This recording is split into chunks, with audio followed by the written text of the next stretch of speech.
নমস্কাৰ সকলোকে স্বাগতম জনাইছোঁ ৰামধেনু এছেম্বলি চেনেলটোলৈ। আজি পুনৰ লৈ আছোঁ অসমীয়া সাহিত্যৰ ওপৰত অতিকৈ প্ৰয়োজনীয় 10টাকৈ প্ৰশ্ন উত্তৰ। আহক দেৰি নকৰি ভিডিঅ'টো আৰম্ভ কৰোঁ। আজিৰ প্ৰথম প্ৰশ্ন, প্ৰথম অসমীয়া ৰোমান্টিক কবিতাটো কি? এ. সাদৰী, বি. প্ৰিয়তমাৰ চিঠি, চি. বনকুঁৱৰী, ডি. মগনীয়া। ইয়াৰে শুদ্ধ উত্তৰটো হ'ল চি. বনকুঁৱৰী। ইয়াৰ পাছৰটি প্ৰশ্নলৈ আগবাঢ়িছোঁ। আজিৰ 2 নম্বৰ প্ৰশ্ন। 2 নম্বৰ প্ৰশ্নটো হ'ল, ভাষা আন্দোলনৰ প্ৰথম শ্বহীদ কোন? এ. অনিল বৰা, বি.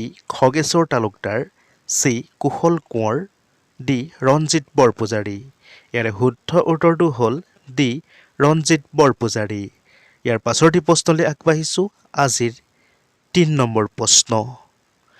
ভানুমতী উপন্যাসখনৰ ঔপন্যাসিকগৰাকী কোন?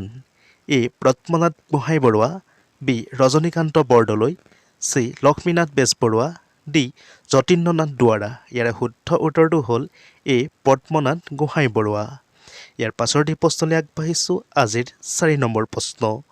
অঘৰী আত্মাৰ কাহিনী উপন্যাসখনৰ ঔপন্যাসিকগৰাকী কোন? এ.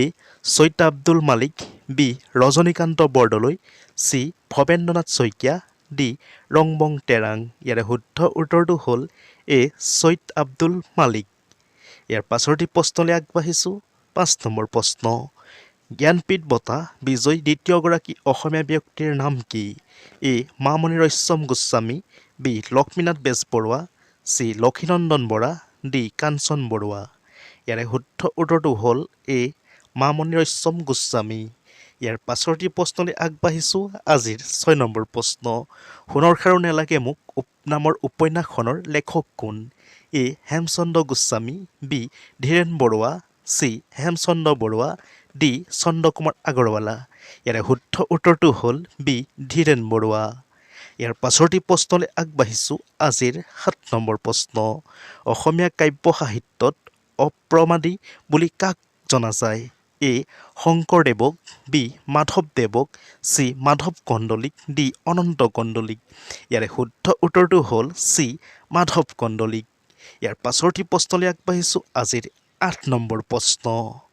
জ্ঞানপীঠ বঁটা বিজয়ী প্ৰথম অসমীয়া সাহিত্যিকগৰাকীৰ নাম কি? A. Medini Choudhury, B. Benudhar Rajkhowa, C. Birendra Kumar Bhattacharya, D. Mahim Bora. ইয়াৰে শুদ্ধ উত্তৰটো হ'ল চি. বীৰেন্দ্ৰ কুমাৰ ভট্টাচাৰ্য। ইয়াৰ পাছৰটি প্ৰশ্নলৈ আগবাঢ়িছোঁ। আজিৰ 9 নম্বৰ প্ৰশ্ন। অসম সাহিত্য সভাৰ প্ৰথম অধিৱেশন কিমান চনত হৈছিল? এ. 1915 চনত, বি. 1916 চনত, চি. 1917 চনত, ডি. 1918 চনত। ইয়াৰে শুদ্ধ উত্তৰটো হ'ল চি. 1917 চনত।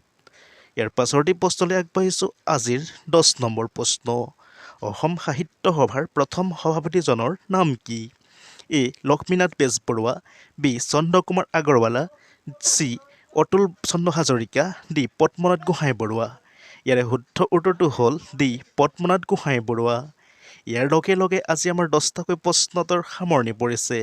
পুনৰ লৈ আহিম এটা নতুন ভিডিঅ'। তেতিয়ালৈকে লৈছোঁ সকলোৰে পৰা বিদায়। ভিডিঅ'টো চাই আপোনালোকৰ মতামত লগতে ভিডিঅ'টো লাইক এটা কৰি চেনেলটো ছাবস্ক্ৰাইব কৰি দিব বুলি আশা কৰিলোঁ। ধন্যবাদ।